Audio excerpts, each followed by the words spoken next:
Hi friends, big பாஸில் வந்து பார்த்தீங்கன்னா இப்போ ஒரு ஷாக்கிங் நியூஸ் தான் வந்திருக்கு. என்னன்னு பார்த்தீங்கன்னா, வினோத் வந்து 18 லட்சம் எடுத்துகிட்டு வீட்டை விட்டு கிளம்பிட்டதா வந்து ஒரு நியூஸ் வந்திருக்குது.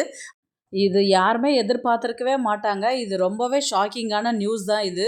ஏன்னா வினோத் ரசிகர்களுக்கு எல்லாருமே வந்து ஒரு அதிர்ச்சியான விஷயந்தான் இது. யாராலையுமே நம்பவே முடியாது. ஏன் இப்படி பண்ணாருன்றதும் தெரியல. எதுக்காக இந்த முடிவு எடுத்தாருன்றதும் தெரியல. 18 லட்சம் எடுத்துக்கிட்டு அவருக்கு வெளியில் கிளம்பிட்டதா வந்து இப்போ ஒரு நியூஸ் வந்திருக்குது. ஆல்ரெடி பெட்டி எடுத்துகிட்டு வீட்டுக்கே போயிட்டாரு.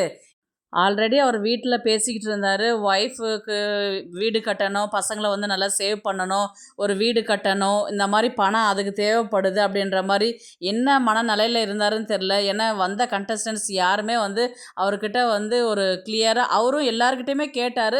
இன்றைக்கி சொல்கிறேன், நாளைக்கு சொல்கிறேன் அப்படின்ற மாதிரி தான் எல்லாருமே பதில் சொன்னாங்க. ஆனால் அவர் தான் டாப்பில் இருக்கிறான்றது வந்து யாருமே அவருக்கு மென்ஷன் பண்ணவே இல்லை. அவர் என்ன நினச்சாரோ ஏது நினச்சாருன்றது தெரியல. எல்லாருக்கிட்டையுமே ஒரு கன்ஃபியூஷன் இருந்தது. ஆனால் இவர் எடுப்பாருன்றது வந்து ஒரு ஷாக்கிங்கான நியூஸ் தான் இருக்குது. ஆல்ரெடி அமித் கூட ஒரு வீடியோ போட்டிருந்தாரு.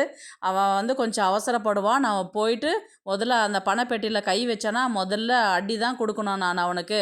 எல்லா ரசிகர்களுமே நீங்கள் வினோத்கிட்ட போய் சொல்லுங்கள் அப்படின்ற மாதிரி தான் வந்து அமித் கூட ஒரு வீடியோ போட்டிருந்தாரு. அதுக்குள்ளே இந்த மாதிரி நடந்துச்சு.